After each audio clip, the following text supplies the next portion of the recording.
नमस्ते फ्रेंड्स।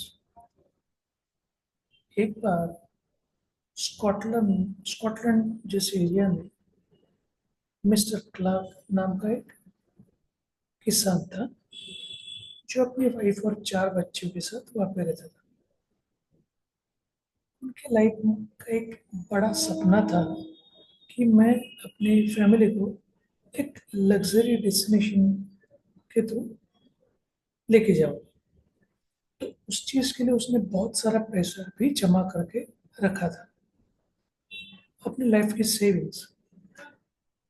उन्होंने सुना कि आरएमएस टाइटैनिक नाम की एक बहुत बड़ी बहुत बड़ा जहाज, शिप, यूके, इंग्लैंड से वो न्यूयॉर्क, यूएस तक ट्रैवल करने वाला था। तो वो बड़ा बड़ा खुश हो गया, फैमिली को बता दिया और उसने पूरे लाइफ की जो सेविंग थी उससे अपने पूरे फैमिली के लिए टिकट बना ली। 10 अप्रैल 1912 ये दिन में ट्रैवल करना था। अनफॉर्चुनेटली एक वीक पहले ही उसके बच्चे को उसके पेट ने, यानी कुत्ते ने, पालतू कुत्ते ने काट लिया और वो क्वारंटाइन किया गया बच्चा। तो माँ ने कहा कि वैसे भी बच्चा बीमार भी है और उसको हम बाहर लेके भी नहीं जा सकते, तो जी तो आप जा सकते हो, लेकिन क्लार्क कैसे जाता, उसका तो बच्चा था और फिर फैमिली मेंबर्स को छोड़ के वो एंजॉय कर नहीं सकता था।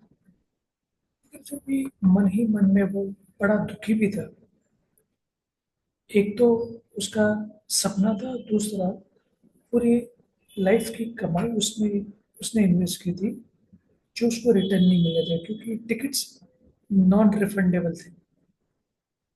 10 अप्रैल 1912 उसकी जर्नी, टाइटैनिक की जर्नी स्टार्ट होगी टुवर्ड्स न्यूयॉर्क।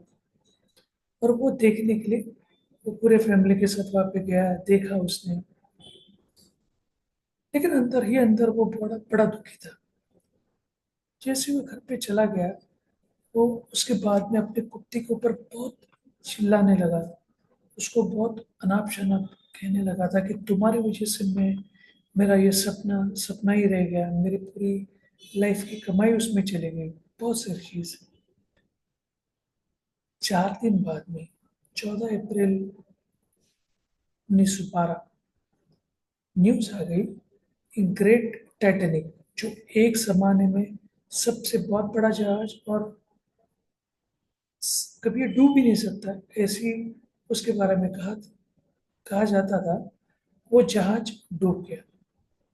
ऑलमोस्ट 22 से 23 सौ पैसेंजर थे, उसमें से 70-80% लोग उसमें डूब के मर गए।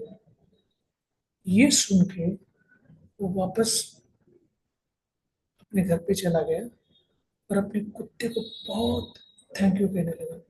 अपनी गलती के ऊपर उसने गौर किया कि मैंने अपने कुत्ते को जितना बोला है उसका मुझे शुक्रिया अदा करना चाहिए, क्योंकि उसकी वजह से मेरी पूरी फैमिली बच गई।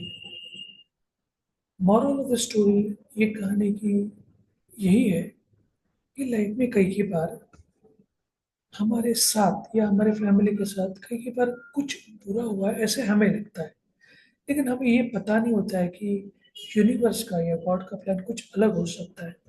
हम हमेशा उसी बारे में सोचते हैं कि मेरा ये बुरा टाइम चल रहा है, ये मेरा हेल्थ का इशू है, या मेरा पैसे का प्रॉब्लम है, जो भी है, लेकिन उसका एक पीछे का कहानी अलग हो सकता है। तो अपने यूनिवर्स के ऊपर विश्वास रखें, धैर्य रखें और अपनी कहानी को ऐसे ही कंटिन्यू करें, करके रखें, भगवान के ऊपर विश्वास रखें। धन्यवाद इस कहानी को सुनने के लिए और इससे बोध लेने के लिए। कल वापस मिलेंगे एक नई कहानी और नया लर्निंग्स के लिए। मैं sir Dinesh, mindset and communication coach. Thanks.